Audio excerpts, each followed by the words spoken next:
Bonjour, Saint-Luc-de-la-Chican. Hier soir, lundi 13 juin, avait lieu notre séance du conseil municipal. Et fidèle à mon habitude, je souhaite vous faire part des faits saillants de la séance. Et faites à noter, c'était une très longue séance. Hier, on avait plus de 50 items à l'ordre du jour. Je vous rapporte les principaux qui ont été votés. Ça va être un peu plus long que d'habitude, vous comprendrez, et pardonnez-moi à l'avance. On va commencer tout de suite avec le règlement qui est entré en vigueur sur les célébrations de mariage civil ou d'une union civile.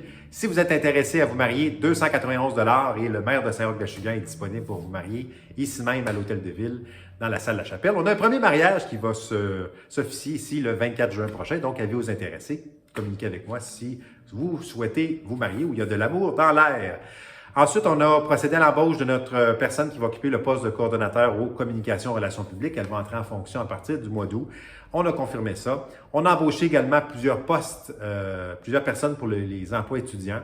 Donc, le poste d'aide horticulteur, les journaliers aux travaux publics et également les préposés au parc. Donc, avec la fin de l'année scolaire, on a procédé à leur embauche officiellement.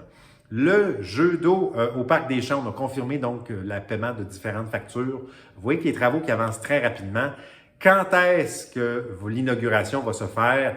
Là, on n'a pas de date encore à ce moment-ci. Patience, mais chose certaine, on voudrait faire une belle petite fête, une belle petite activité de quartier pour l'inauguration. Suivez ça. On a voté également pour l'ajout de chaises, de tables, de mobilier urbain pour agrémenter ce parc-là. Je pense que ce ne sera pas un luxe dans ce cas-ci. On a voté également des résolutions pour la mise à niveau, différents travaux d'entretien sur la caserne d'incendie. Donc, budget pour ça. Également, l'entretien annuel des portes de garage. On va procéder également au carnet de santé du presbytère, du vieux presbytère ici, et du petit garage, le petit garage qui est au coin de la rue principale et d'Armand-Majot-Nord, là, ou de la rue Wilfrid-Lecon, en diagonale de la mairie. Donc, ces bâtiments-là, je pense qu'on est dû pour mettre à jour un peu l'état de l'entretien et procéder ensuite aux travaux. Donc, ça va être fait. On a voté en ce sens-là. Par la suite, très important, on m'en a parlé, le contrat pour les travaux de traçage des bandes de démarcation, le lignage des rues, des routes. Ça a été voté hier soir. Et fait à noter, on va réaménager, on va effacer les lignes existantes sur Armand-Majot, la ligne Mercier, pour déplacer la piste cyclable et la mettre vraiment du côté des champs pour être en symbiose avec le trottoir qui sera aménagé sur Armand-Majot-Nord. Donc, il sera possible d'utiliser le vélo et de se rendre jusqu'au chemin de frontière de façon sécuritaire. Donc la piste cyclable va être déplacée, va changer de côté. On va enlever les lignes existantes pour être bien sûr qu'il n'y ait plus de confusion de ce côté-là. L'autre chose, je suis désolé de vous décourager, l'hiver vient à peine de se terminer, mais on a donné notre contrat pour le déneigement pour les saisons. Les 3 prochaines saisons, donc 22, 23, 23, 24 et 24, 25. Donc, à bon prix, on a une appel d'offres, donc le contrat est officiellement donné. On a donné également des contrats pour l'événement insérant en fête, feu d'artifice, main de tir, jeux de pédalo et jeux d'évasion. Et je vous confirme que le 12 août va avoir lieu le grand spectacle, suivi du feu d'artifice. Et pour le grand spectacle, c'est le groupe très populaire, Deux Frères, qui va venir donner le grand spectacle avec une première partie de Stéphanie Bédard.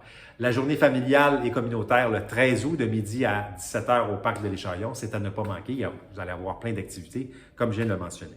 On a donné également un contrat pour faire le plan de délimitation, le plan architectural, vraiment la mise à jour de ça pour le Parc de l'Écharion et de la Marelle en vue de procéder à différents travaux dans l'avenir. On veut savoir également précisément c'est quoi le plan de localisation. Donc, il y avait une mise à jour qui s'imposait de ce côté-là. Ça va être fait. On a également, chose très importante, la rue Vézina. La rue Vézina, entre la rue Cousineau et la rue principale, c'est à sens unique depuis plusieurs mois, voire même années. Et le sens unique n'est pas toujours respecté par les automobilistes. On nous a sensibilisés à cet effet-là.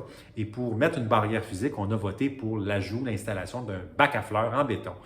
Donc, qui va voir le jour sous peu au coin de Cousineau et de Vézina, ce qui fait en sorte que les automobilistes qui sont tentés de ne pas respecter le sens unique, vont devoir carrément se buter à un mur de béton. Donc, c'est un bel ajout pour ça.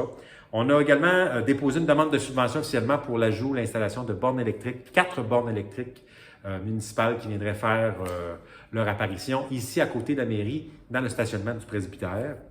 Donc, c'est à suivre. Et subvention ou pas, on va procéder à l'installation d'une façon ou d'une autre. Donc, on a voté pour ça.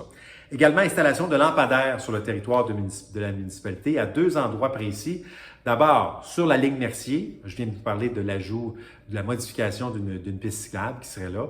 Donc, ajout de lampadaires pour mieux éclairer ce secteur-là. Et aussi, il y aurait un lampadaire qui serait mis au coin du rang Ruisseau Saint-Jean Sud et de la montée Rémy-Henry. On nous a signalé que c'était passablement risqué à cet endroit-là. Il y avait des gens souvent qui ne voyaient pas l'intersection, qui ne voyaient pas le stop. Donc, éclairage municipal à cet endroit précis. Chose extrêmement, une très bonne nouvelle, une très, très, très belle chose, un très bel ajout pour notre municipalité, c'est l'achat d'une balançoire adaptée et inclusive. On n'avait pas ce type d'équipement-là pour les enfants de 5 à 12 ans qui souffrent d'un handicap. Donc, on nous a fait la demande et au Parc des Champs, on a procédé à l'achat d'une balançoire qui verra le jour donc dans les prochaines semaines. C'est confirmé. Donc, balançoire inclusive adaptée pour le Parc des Champs. Également, on a voté pour la création, la reconnaissance officielle d'un comité très original dont les détails, les précisions vont vous être dévoilés. Réservé le 1er septembre à votre agenda pour l'annonce officielle en bonne et due forme. Mais c'est la création du comité COA, le COA, le comité des créations d'origine achiganoise. Surveiller les réseaux sociaux pour les prochaines semaines, les prochains mois. On a renouvelé également, pas renouvelé, mais on a adhéré, devrais-je dire, à l'Association québécoise Zéro Déchet en tant que municipalité. Ça va nous donner l'occasion de soumettre, d'avoir droit à différentes formations pour les citoyens, donc à suivre au cours des prochaines semaines. Et finalement, je conclus les faits saillants de ce conseil municipal en vous informant qu'on a voté également pour notre participation de différents élus et employés de la municipalité pour le Forum du développement durable qui va se dérouler à Victoriaville au mois de septembre. Voilà, c'était en 6 minutes 30 les faits saillants du conseil municipal pour le mois de juin. Pardonnez la longueur, mais c'était un autre jour qui était très chargé, le plus chargé qu'on m'a rapporté depuis plus de 10 ans. Donc, mes excuses pour la longueur, mais il se passe beaucoup de choses à Saint-Roch-de-Chigan et ça vaut la peine de les mentionner. Il y aura une séance extraordinaire le 27 juin prochain à 19h30. C'est un rendez-vous. Au plaisir de vous y voir. Salut!